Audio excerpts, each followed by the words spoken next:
If you are someone who ignores glaring red flags, then this video is for you.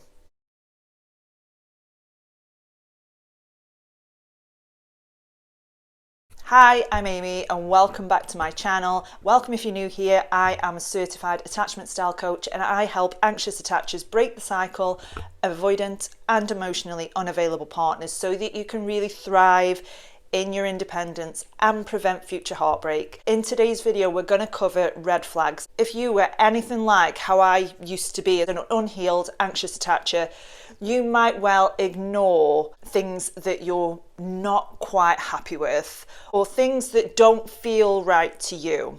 And you might avoid having a conversation about this. And I'm going to go into this video as to why insecure attachment styles, specifically anxious attachers, have a really hard time communicating around red flags. But if you're interested in what your attachment style is, I do have a free attachment style quiz. The link is in my bio. You don't have to give me your email or anything like that. It's completely free for you.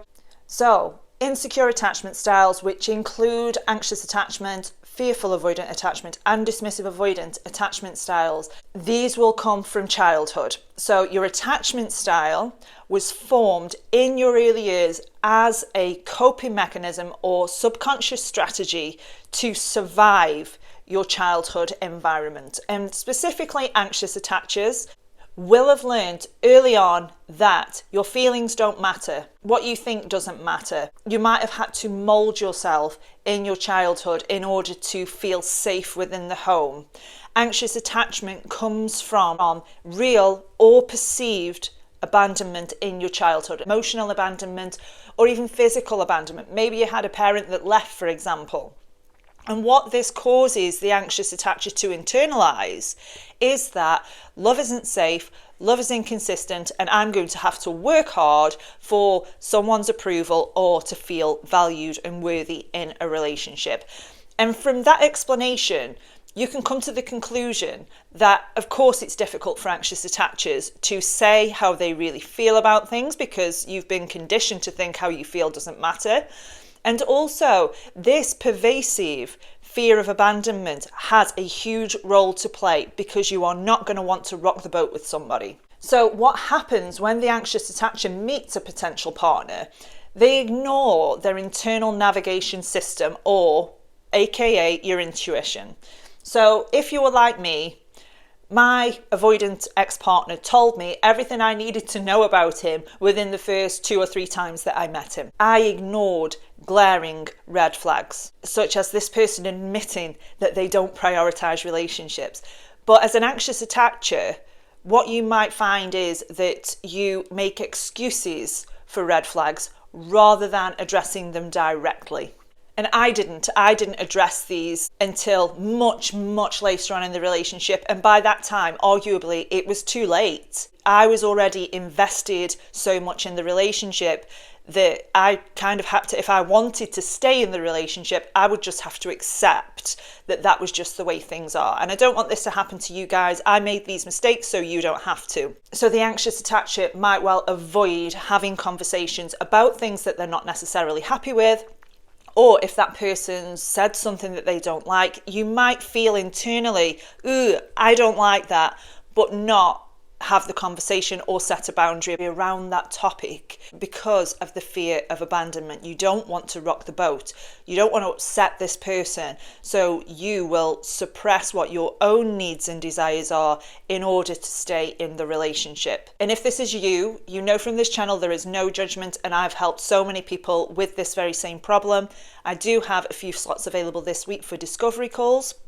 If you email me, my link is in the bio. I've created a 10-week blueprint of exactly what I did to heal my attachment style from anxious to secure. And I would love to help you do the same thing. And another really important thing to mention when it comes to anxious attachers and red flags is that sometimes the alarm bells don't even go off in the first place. And there's a really good reason for this. If you have found that someone's behavior didn't affect you, but consciously knew that it should, or maybe you've had a conversation with a friend and said, you know, this person's done this, and they've said, well, that's not acceptable, but for whatever reason, your alarm bells didn't ring.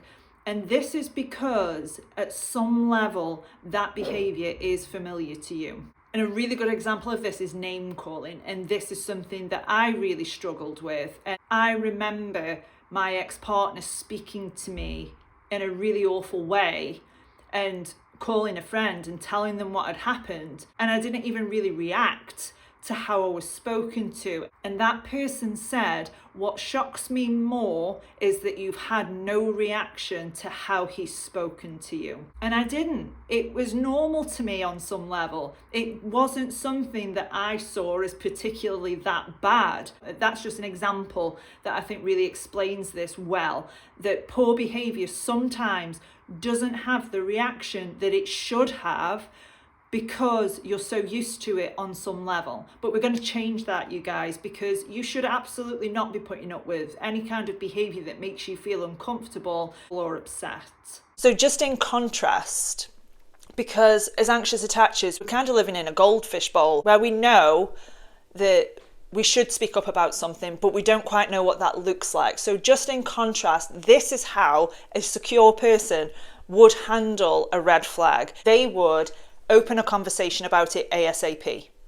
They would explain what their boundaries are around that topic. Let's say that someone said something that has hurt the securely attached. They would address that at the time. They wouldn't wait for weeks like us anxious attachers did. They would address it at the time. They would explain what their boundaries are around that topic, and then they would vet for the response. Securely attached was met with, well, that's just who I am and that's not going to change. They would be okay to walk away from the relationship. If it is that that person said will change, they will vet to see if they changed. So that in contrast, you can see how that response is so much different from the anxious attacher. So what can we do as anxious attachers to help us in this situation? Well, the first thing I would say, start tuning in to what your internal navigation system is telling you. How do you feel about what just happened?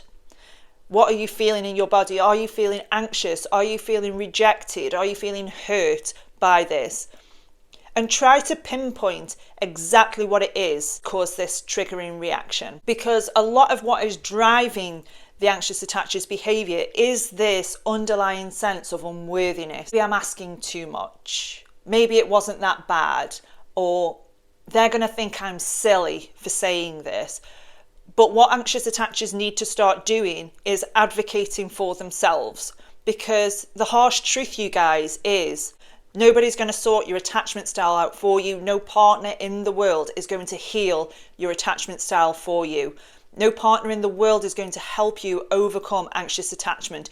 You have to do the work, my friend.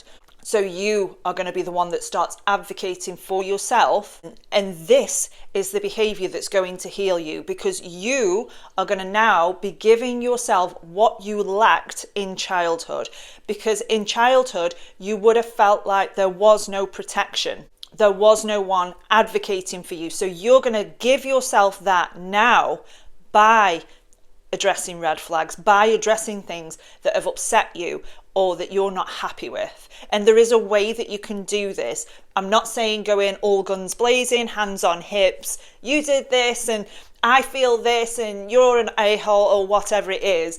You're going to do it calmly. You're going to say, when you said this, I felt rejected. I have a boundary around this sort of behavior. See what the response is. If the response is positive, vet to see if that person shows up in the way that they say they will. Do they have integrity? If they don't, then yes, consider ending the relationship with that person, because you do not have to be in a relationship where you feel unworthy or that your feelings don't matter to somebody or that your needs aren't considered. So I hope you found that video helpful. If you did, drop a comment below. I do have a 6-week self-study course coming available soon. If you subscribe to this channel for more information on that, I'm Amy, and it's an honor to help you improve your self-worth. Thank you so much for watching.